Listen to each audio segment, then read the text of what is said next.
सवाल नंबर 1, अफ्रीकी मूल के लोगों के बाल घुंघराले होने का क्या कारण है?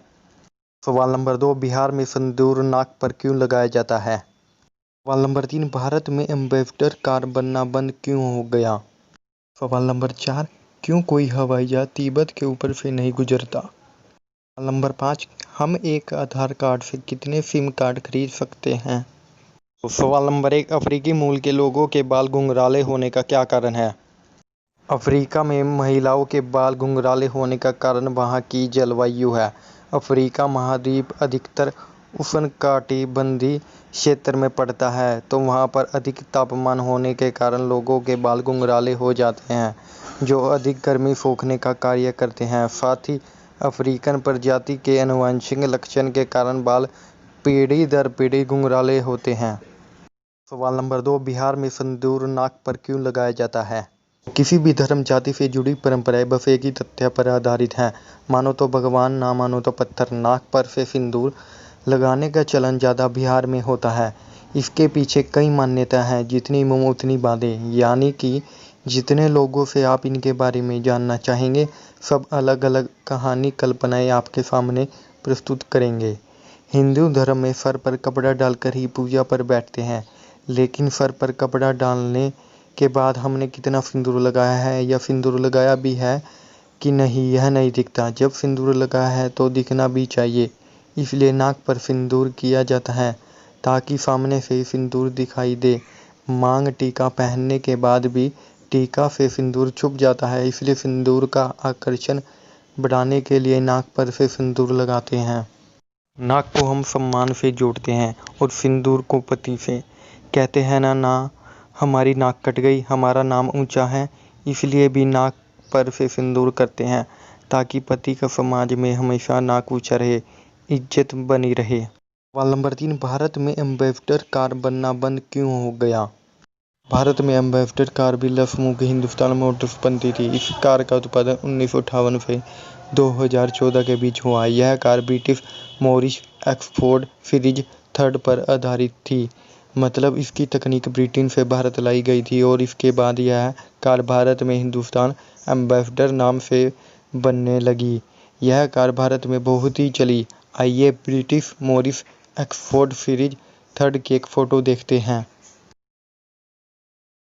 यह 2013 की एम्बेसडर कार है।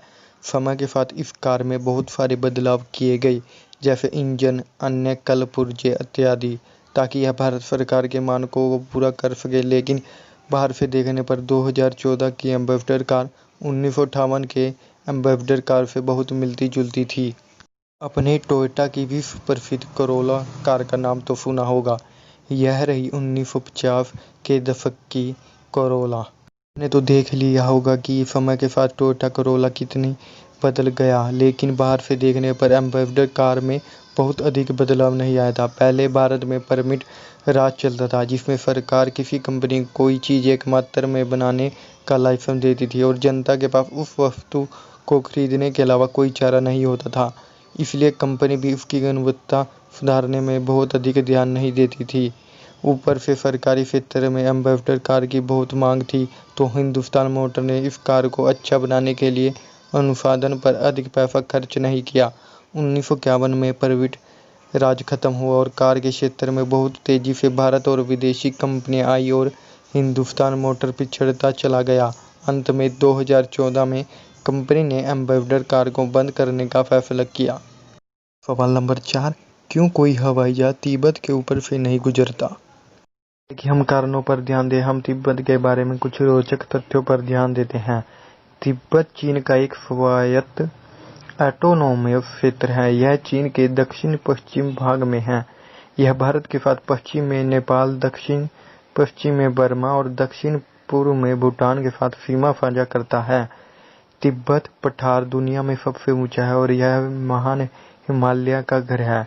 Everest 8850 metre, Kanchenjunga 8586 metre, mount Kailash 8638 metre, Makalu 8481 metre, Cho Oyu 8201 metre जैसे पर्वत तिब्बती भूमि में ऊंचे हैं। इस पर्वत श्रृंखला की औसत ऊंचाई 8,000 मीटर है।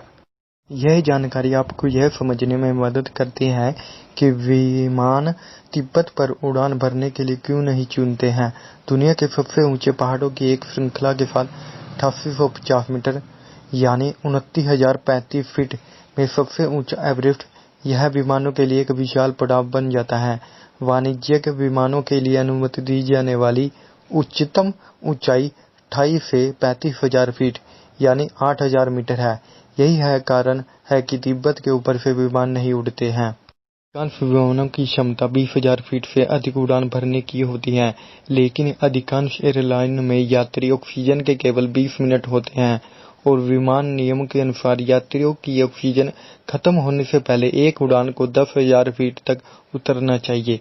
तिब्बत में 28,000 से 30,000 फीट की ऊंचाई पर पर्वत श्रृंखलाओं के व्यापक विस्तार के साथ पायलटों के लिए विमान को 10,000 फीट की ऊंचाई तक नीचे लाना मुश्किल हो जाता है। और एक और जरूरी बात यह है कि इस क्षेत्र में अगर कोई विमान आता है भी, यदि कोई इमरजेंसी स्थिति आती है तो इस क्षेत्र के आसपास कोई हवाई अड्डा भी नहीं है जहां विमान को उतारा जा सके।